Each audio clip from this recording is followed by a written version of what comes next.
po ito. Nasa linya po ng ating komunikasyon ngayong umaga si Professor Lucio Pitlo III, isa pong Foreign Policy and Security Analyst. Prof, good morning po. Jade at Admar po ang inyong makakasama. Maraming salamat po sa inyong oras. Magandang umaga Jade at Admar. Magandang umaga sa lahat ng mga tagapakinig ng inyong palatuntunan. Po, Prof, ano ho bang masasabi ninyo hinggil nga po dito sa alitan o sa pagitan po ng mga opisyal ng Senado at itong opisyal po ng Chinese Embassy dito po sa Pilipinas? Sa katunayan, umabot pa nga sa punto na irerekomenda, pinag-aaralang irekomendang ideklarang persona non grata ang ilang Chinese diplomats. Well, nakakalungkot na umabot doon sa ganong sitwasyon, no, yung kumbaga alitan, no, sa pagitan ng so far war of words, no, sa pagitan ng diplomatic mission ng China, yung embahada nila dito, at una yung Philippine Coast Guard spokesperson on the West Philippine Sea, si Commodore J. Tariela, at ilan sa ating mga mambabatas, no. So yun nga, mabuti naman at nag-step in ang ating Pangulo tungkol doon sa proposal o resolution mula sa Senado na ideklarang persona non grata yung ilan sa opisyal ng diplomat ng embahada ng China. So nagbanggit na yung ating Pangulo na yun, ang hakbang na yun ay parang worse, no? At kumbaga yung ibang options ang kanyang kinonsidera. Opo, pero gaano ho ba kadelikado ba ang pagpapahayag ng o pagsasabing persona ng grata sa isang Chinese diplomat at lalo na isang senador, isang Senate President pa yung naririnig natin, Prof? Well, kasi may sa diplomasya meron tayong principle ng reciprocity. So kumbaga kung ano yung action na gawin natin, maaaring mag-invite yun ng similar action doon sa bansa na apektado, no? So alam naman natin napakahalaga din ang ating relasyon sa China. So although meron tayong dispute dito sa West Philippine Sea, hindi naman kasi yan ang kalakhan, no, ng ating relasyon sa China. So yung sa larangan ng ekonomiya, no, sa kalakalan, sa pamumuhunan, sa mga infrastruktura, mahalaga ang papel ng China sa atin. Kaya mainam na balansehin natin yung ating relasyon while asserting our position dito sa West Philippine Sea. Dapat we do it in a manner na measured, at the same time very composed yung language at yung projection, no, yung imagery na ginagamit natin para maiwasan nga na misconstrue o ma-misinterpret na yung opinion o yung personal na views ng spokespersons o ilan sa tagapagsalita ng ating pamahalaan ay makita o ma-portray, no, bilang parang opisyal na tindig o position ng ating pamahalaan na maaari makaapekto doon sa bilateral relations. Opo. Pero sa nakikita po ninyong respond ng Chinese Embassy hinggil nga po dito sa mga pahayag ng mga senador, nakikita ho ba ninyo na hindi ganoon kaseryoso? Sineseryoso ba ng Chinese Embassy itong mga pahayag na ito? O kumpiyansa sila na hindi hindi sila mapapaalis hanggat hindi nagsasabi ang Pangulo mismo ng Pilipinas? Well, mukhang ano, no, they're coming from a position of confidence. Siguro ang kanilang pananaw, yung palitan ng pahayag, no, magkaibang opinion pagdating dito sa issue ng West Philippine Sea o South China Sea, kasi parehang yun, may competing claims, no, yung dalawang bansa.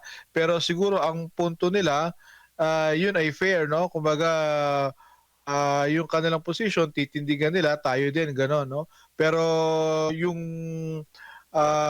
sa pananaw nila yung imagery, no, na parang caricature ng kanilang leader ay parang hindi katanggap-tanggap. Siguro parang sa kanila below the belt na yon, at doon sila nag-react, no? So yung parang ano nga yung tinatawag ito parang wolf warrior, no, na parang kumbaga parang na-trigger talaga sila doon sa isang parang imagery na ginamit ni Commodore Tariela doon sa kanyang presentasyon sa isang academic forum sa Maynila, no, kung saan ginamit niya nga yung pagsasalarawan ng ni Pangulong Xi Jinping, no, na parang caricature, no, caricature yung format, no. So sa kanila yun ay parang ano nga, no, parang smearing daw o slandering yung kanilang leader at yun, talagang nagprotesta sila at yun isang immediate trigger nitong exchange of rhetoric, no, at heated words sa pagitan ng embahada ng China at ng ilan sa ating opisyal ng pamahalaan. Opo, pero papaano naman po ito magiging o makakaapekto sa foreign policy po ng ating pamahalaan? Well, alam naman natin na tayo ang host ng ASEAN ngayong taon, no? At siyempre, meron tayong mga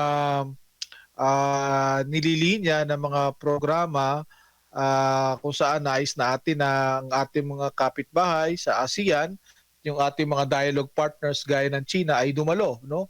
At magpadala sila ng mga high level na delegasyon, no? So siguro mainam na yung temperatura o yung tension ay pababain natin at para hindi tayo ma-distract sa ating mga priorities, no. So kasama na din diyan yung code of conduct dito sa South China Sea, pero maliban doon, no, meron din tayong mga issue sa ekonomiya na kailangan din nating plantsahin, ayusin at kailangan natin ang partisipasyon ng China doon, no. So mahalaga na yung ating pangulo at yung ating Department of Foreign Affairs ay kumbaga ma-impress doon sa lahat ng ating opisyal yung restraint, yung hinahon at syempre yung firm, consistent na messaging at siguro ibigay natin sa mga commentators, influencers, vloggers, no, yung caricature, no, yung political satire, caricature at wag na lang sigurong panghimasukan ng ano, no, ng ating pamahalaan yung larangan na yan, no, kasi meron naman tayong different actors that can do that, no. Siguro yung ganong klaseng tindig ay makakatulong para matingnan tayo na very stable at consistent at rational actor, less emotional. Kailangan natin yan dahil tayo ang chair ngayong taon. At yun, marami tayong agenda na nais natin ang suporta ng lahat, no, ng miyembro ng ASEAN at ng ating mga dialogue partners kasama ng China. Opo, dapat bang panagutin ni Commodore J. Tariela yung ginawa po niyang presentasyon, caricature po nga ng Pangulo ng China, Prof? Well, siguro meron namang proseso para diyan siguro, no. Pero ang mahirap kasi alam naman natin siya ang si Commodore Tariela ang spokesperson ng Coast Guard sa West Philippine Sea at isa siya sa muka ng kampanya natin para i-raise yung awareness ng publiko hinggil sa usapin sa West Philippine Sea, no. So kung siya man ay ma-sideline o ma-marginalize, baka naman isipin ng ating mga kababayan na parang nag-cave in tayo, no, o nag-give in tayo dito sa hiling ng China at yun, no, maapektuhan yung krusada, no, o yung kampanya para dito sa information awareness sa West Philippine Sea. Pero sa kabilang banda naman, yun nga, may kaakibat na konsekwensya kasi yung mga binibitawang salita, no, at yung imagery na ginagamit sa mga presentasyon. So siguro moving forward, mas dapat mas maingat at mas consistent, mas firm pero disciplined, no, yung ating language at yung ating portrayal, yung presentation natin para patuloy yung kampanya natin doon sa usapin sa West Philippine Sea pero not at the expense no of affecting naman yung ating bilateral relations. Opo. So So, siguro baka may baka kausapin si Commodore Tariela at yun nga sabihin sa ating mga spokesperson na yung ganong klaseng ano siguro yung projection o presentation yung mga ganong slides no hangga't maaari kung pwedeng iwasan, iwasan na lang. opo, Prof. Ang pagtanggi ba ng Pangulong Bongbong Marcos Jr. doon sa mga panukalang ideklarang persona non grata ang ilang opisyal nga ng Chinese Embassy ay nagpapatunay na malaking kawalan ng Pilipinas ang China sa ating bansa? Um, Malaki kasi yung magiging epekto niya no, kung sakaling matuloy yun. No? So, nabanggit natin kanina yung kahalagahan ng papel ng China sa ating ekonomiya. No? Sila ang pinakamalaking trade partner natin sa pamumuhunan. Itong mga nakalipas sa taon, alam naman natin hindi naging matumal no? Yung investment flow mula sa China, pati yung turismo. No?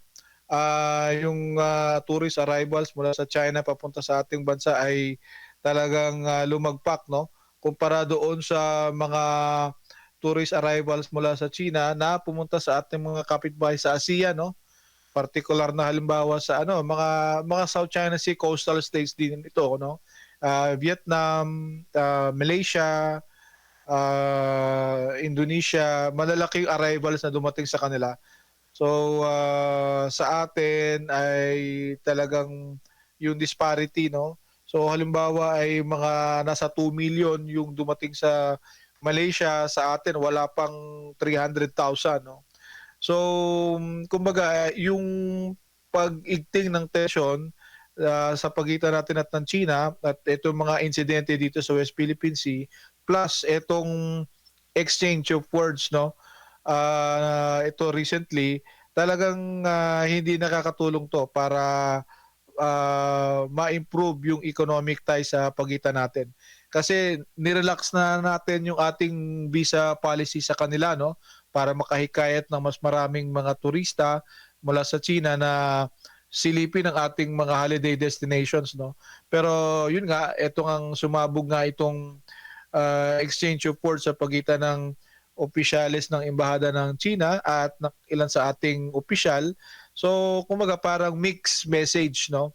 On the one hand, gusto ng ating tourism department na padamihin yung tourist arrivals mula sa China at on the other hand naman, ito, meron tayong ganitong klaseng exchange of words na siguro kung nababasa yan ng mga turista mula sa China, baka may agam-agam sila o nagdadalawang isip silang pumunta kasi nga mainit yung issue at kung turista ka, ayaw mo namang malagay sa alanganin yung bakasyon mo. No? So, mainam no, na kumbaga pababain itong temperatura na ito para itong ating economic ties naman ay umusad. Opo. Prof, bago ko lang ipasa kay partner Admar, sa tingin po ninyo, magkakasundo ba ang Pilipinas at ang China sa kabila nga o sa gitna nga ng mga alitang nangyayari ngayon, particularly dyan sa West Philippine Sea at itong mga pahayag ng ilang opisyal ng gobyerno laban din sa China? Well, palagay ko yung opening at yung posibilidad ay nandoon naman lagi, no? Ito nga mga nakalipas na buwan, no? Sunod-sunod yung mga foreign leaders na pumunta sa China, no? Nandyan yung Pangulo ng South Korea, si Pangulong Macron ng Pransya, yung Prime Minister ng Ireland at ng Finland, yung Prime Minister ng Canada no si PM Carney at pinakahuli itong UK Prime Minister si Keir Starmer no. So itong mga bansa na to meron din silang issue sa China no. So siguro yung influence operation, yung alleged allegation na election interference ng China sa kanila, meron silang trade issues din no. Pero sa kabila no nakikita nila na mahalaga pa rin na gawing stable yung relasyon nila sa China at kumbaga pag-usapan ng maayos yung differences no. So tayo palagay ko mainam din, no, na tingnan natin yung mga developments na ito kasi itong mga bansa na 'to, excuse me, close US allies din sila, no? Gaya ng Canada, UK, South Korea. Yung mga bansa na yan, long-standing treaty allies and partners, no? NATO partners ng US. Yung si President Trump himself, no, pupunta siya sa Beijing sa April, no? Yung state visit niya. So hindi naman pwede na ang ating Pangulong Marcos Jr. at si Pangulong Xi magpupulong sila, ang pag-uusapan lang nila ay West Philippine Sea, no? I think that's malaking kawalan yun para sa atin kasi marami tayong issue na gustong erase sa China, no? Partikular na nung pagpapalawig ng ating ugnayang komersyo at ekonomiya. So siguro yung opening at possibility lagi nandun, pero we have to take the initiative, no? I think positive step yung visa free para sa mga Chinese tourists at recently nagkaroon din ng political dialogue sa pagitan natin at ng China dito sa Cebu. I think it's also a welcome development. Yung negotiation para sa Code of Conduct, patuloy yan. So palagay ko dapat yung mga ganitong klaseng dialogo at kumbaga ay negotiation ay magpatuloy at kumbaga mabigyan din ng sapat na coverage, no, ng ating mga kasamahan sa kaibigan sa media para naman sa ating publiko kumbaga masabi natin na hindi lang naman West Philippine Sea yung pinag-uusapan at hindi lang naman West Philippine Sea yung issue sa pagitan natin at ng China. May buntag, Ginoong Lucio, sir. Si Admar po ito. Maing buntag po. Opo, sir, meron pong nabanggit itong si Commodore J. Tariela ng Philippine Coast Guard kaugnay sa tanong kung bakit hindi lang po DFA yung dapat na magsalita ukol nga po dito sa mga issue na ito, lalo na dyan sa issue po sa West Philippine Sea. Meron daw silang konsepto na nabanggit niya na many voices, one message. Ano po ang nakikita nyo po rito? May advantage o disadvantages po ba ito na magkaroon tayo ng maraming mga tagapagsalita, lalo na kung usaping geopolitical po, ugnayang panlabas po ang pinag-uusapan, Prof? Well, sa akin palagay, kung sa patakarang panlabas, mas mainam na yung ating kagawaran ng ugnayang panlabas, no, yung DFA, yung manguna, no? Para syempre yung mensahe, yung manner ng delivery ng message ay consistent at firm, no? At syempre professionally trained sila para diyan, no? Ngayon, kung merong mga particular na insidente dito sa West Philippine Sea o South China Sea, maaari sigurong kumbaga ay yung spokesperson ng Coast Guard o ng ating Navy ay kumbaga magbigay ng mensahe, no? Pero siguro mainam na yung mga geopolitical issues or foreign policy issues ay kumbaga i-defer sa DFA at kumbaga ay kasi yun naman talaga ang mandato nila. Mas makakatulong yon para matingnan tayo na parang coherent yung ating messaging, consistent. At kasi parang yun naman talaga ang prevailing na practice, no? Karamihan din ng ating kapitbahay pagdating sa issue ng South China Sea, ang nagsasalita talaga ay yung kanilang Ministry of Foreign Affairs, no? O sa kaso natin, yung ating DFA, no? So I think mas maganda yon para at least maiwasan na makita tayo na parang iba-iba yung spokesperson on the single issue sa China Sea, pero may value naman, no, yung interagency kasi may coordination naman yan, no. Halimbawa sa NSC at itong National Maritime Council, pero yun nga mas mainam na palagay ko, no, sa pagdating sa South China Sea at sa foreign policy issue ang nagsasalita, ang nangunguna, no, yung DFA. Kasi ang dami na nating may task force tayo on West Philippine Sea, may National Maritime Council, may National Security Council. So although meron namang sa level ng interagency meetings, coordination, na pag-uusapan naman yan, pero pagdating doon sa communicating especially to an international audience, mainam na nangunguna yung DFA para yun nga maiwasan natin na itong mga ganitong klaseng parang insidente o yun nga na misconstrue o na misinterpret, maiwasan natin na hindi umabot sa diplomatic wrangling, no, o kumbaga diplomatic spot itong messaging natin. Opo, at sa kabila po nitong nakalipas na matinding world war, hanggang sa kasalukuyan natin, nagpapatuloy pa rin yung world war, no, ng Chinese Embassy at itong mga tagapagsalita din ng nabanggit natin kanina. Meron pong larawan na sinapubliko po ang Chinese Embassy na magkasama ang First Lady at ang Ambassador po ng China sa Pilipinas. And at the same time, una pa nito ay nabanggit din ng Palace Officer Undersecretary Claire Castro na talagang no, ayaw nga na magkaroon ng persona non grata itong mga Chinese officials o di kaya ipasara itong Chinese embassy. Anong nakikita nyo po dito? Kumbaga, magiging hudyat na ba ito sa panig ng gobyerno natin na dahan-dahan lang ang mga magiging pahayag po, Ginoong Lucio? Well, siguro no, parang itong kung meron man siguro silver lining dito sa world war na ito yung siguro para nag-step in ng ating pangulo na parang nagbigay na siya ng ceiling, no, na parang okay, sige, matotolerate natin itong exchange of heated conversation, no, sa pagitan ng embahada ng China at yung kinatawan ng China dito sa ating bansa at ilan sa ating opisyal, pero hindi pa aabutin sa punto, no, na maapektuhan na talaga yung relasyon. So kasi yung pagdeklara ng persona non grata o yung mga similar actions, yun ay medyo parang extreme na, no.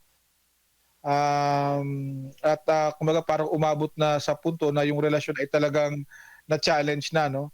So ayaw din naman na ipakita ng ating pamahalaan na yung relasyon ay nandun na sa yugtong yon, no. Kaya kailangan ng gumamit ng hakbang na yun, no, yung pagdeklara ng PNG persona non grata sa ilang opisyal na embahada. At nagsabi rin yung embahada na pag ang Pangulo nagsabi na unwelcome yung isa sa kanila, they work as a team. So kumbaga they will pack their bags and then they will close the embassy. Parang ganun yung suggestion, no. Although syempre it's also very bold, no, doon sa bahagi ng embahada ng China. Ito ay nagpapakita na parang sa tingin nila yung kanilang posisyon ay sinusuportahan ng kanilang Ministry of Foreign Affairs, kaya siguro medyo confident sila. So medyo parang nag-back off, no, yung ating pamahalaan. Nakita na parang ayaw naman umabot sa punto na gano'n, no? Lalo na all eyes are on us kasi tayo yung chair ng ASEAN ngayong taon. Opo, at nabanggit mo nga yung pagiging host din ng Pilipinas sa ASEAN. Sa tingin niyo po, ano po yung magandang aral na pwedeng mapulot po ng Pilipinas sa mga kapitbahay nating bansa na meron ding halos ganito bang sitwasyon with China? Meron din silang dispute. Pero it goes beyond po sa dispute po ang ugnayan, Ginoong Lucio. Well, tama, no? Kumbaga, iba kasi yung approach natin sa ating mga kapitbahay. Siguro iba yung strategic culture, pero kasi yung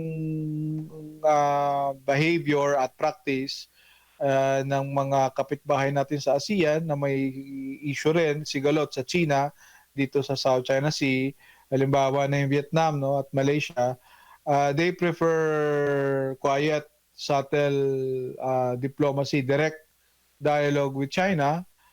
Yung Vietnam may mga insidente na talagang Kung kailangan nila makipagbanggaan, ginagawa nila yon. Pero kumbaga hindi siya yung parang sustained na parang yung transparency campaign na inadapt natin, hindi yan ginagawa ng ating mga kapitbahay, no? Pero hindi ibig sabihin na hindi nila alam yung nangyayari, no? Pero kumbaga meron lang silang pinrefer nila o kumbaga ay mas ninais nila na erase sa issue sa China directly, hindi i-publicize, para mas malawak yung negotiating space, mas malaki yung diplomatic space na pwede nilang kumbaga ay yun yung space na kung saan pwede sila maglaro, no? Pwedeng yung full options para makipag-negotiate sa China ay nandun, no?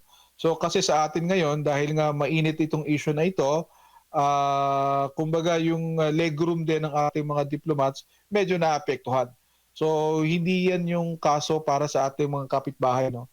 So yun siguro isa sa mga takeaways ng itong World War na ito. Ayaw ng ating mga kapitbahay sa ASEAN na yung kanilang relasyon sa China ay madiktahan ng isang issue, itong South China Sea, no? Kasi nga mahalaga din, kagaya sa atin, napakahalaga ng China sa kanila pagdating sa ekonomiya. So, kumbaga hindi naman na sinasang-ayunan nila yung ginagawa ng China sa kanilang katubigan o yung pag-claim ng China sa kanilang mga features, no, diyan sa Sprat list, no. Hindi rin nila tinututulan din nila 'yon, no. Pero yung paraan nila ay kakaiba, no. Kumbaga direkta sa China, tahimik. Siguro meron silang shouting match, no, pero in private, no. Hindi nila kailangan i-advertise, no, hindi kagaya sa atin. Siguro sa tingin nila, no, epektibo yung approach na yon kasi yung relation nila with China hindi naapektuhan, no. Kahit na mainit yung tension nila dito sa South China Sea, nape-preserve nila yung overall stable relations with China na mahalaga para sa kanilang ekonomiya. Opo, and bilang panghuli na lamang po, sir, no, napapanahon na ba na magkaroon din ng pagpupulong ang kasalukuyang administrasyon? Kasi naalala ko dati, nagkaroon din ng National Security Council meeting ang Duterte administration kung saan naging kabilang po dito yung mga dating mga presidente, pero I think parang dalawa na lang ata yung presidente na pwedeng makadalo kung magpapatawag man. Ukol nga po dito sa usapin na to, si former President Rodrigo Duterte nasa ICC. Kasi meron po din po ako nakita na naging pahayag po si dating Pangulong GMA. Ukol nga po dito sa dapat paano ba tingnan yung relasyon ng Pilipinas sa China, at sinasabi niya dapat in a multifaceted way ang pagtingin natin. Dapat ikonsidera yung cultural, economic, trade, people-to-people ties, hindi lang unidimensional way na nakakonsentrate lang po sa mga island disputes dyan po sa West Philippine Sea, South China Sea po, Ginong Lucio. Well, siguro makakatulong, no, kung ang ating pamahalaan ay i-convince siguro yung mga dating leaders natin at kumbaga makakuha ng mga ideas, no, kung paano i-handle itong relation natin with China.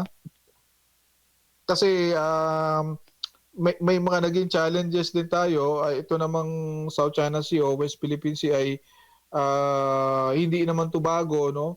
So yung mga dating leaders din natin ay kumbaga ay naranasan din nila ito. Pero paano nila na-maintain na ang relation with China ay stable, strong, no? At ang economic ties ay napapayabong sa kabila nitong hindi pagkakaunawaan, no, o yung competing claims dito sa South China Sea. So siguro makakatulong yung ganong klaseng meeting, gaya na nabanggit mo, halimbawa si dating Pangulong Arroyo ay nandyan pa, no, si dating Pangulong Duterte ay nasa Netherlands na, no.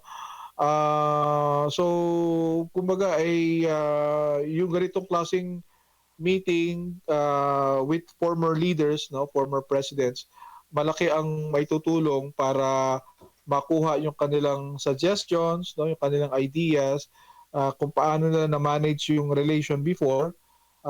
Lalo na ngayon, no, umiigting yung tension sa pagitan natin at ng China habang tayo ay chair ng ASEAN. No? So, palagay ko, may iaambag yung ganyang klaseng meeting. Opo. Sa huli siguro, Sir Lucio, nakikita natin na baga may kinalaman pa rin ang politika sa mga nangyayaring world war, no, ng ilang opisyal ng gobyerno laban sa China, considering nga, baga nag-iingay lamang sila. Sa tingin po ninyo, nag-iingay lamang para maging relevant dahil ang issue nga ng China at Pilipinas ay mainit na issue ngayon.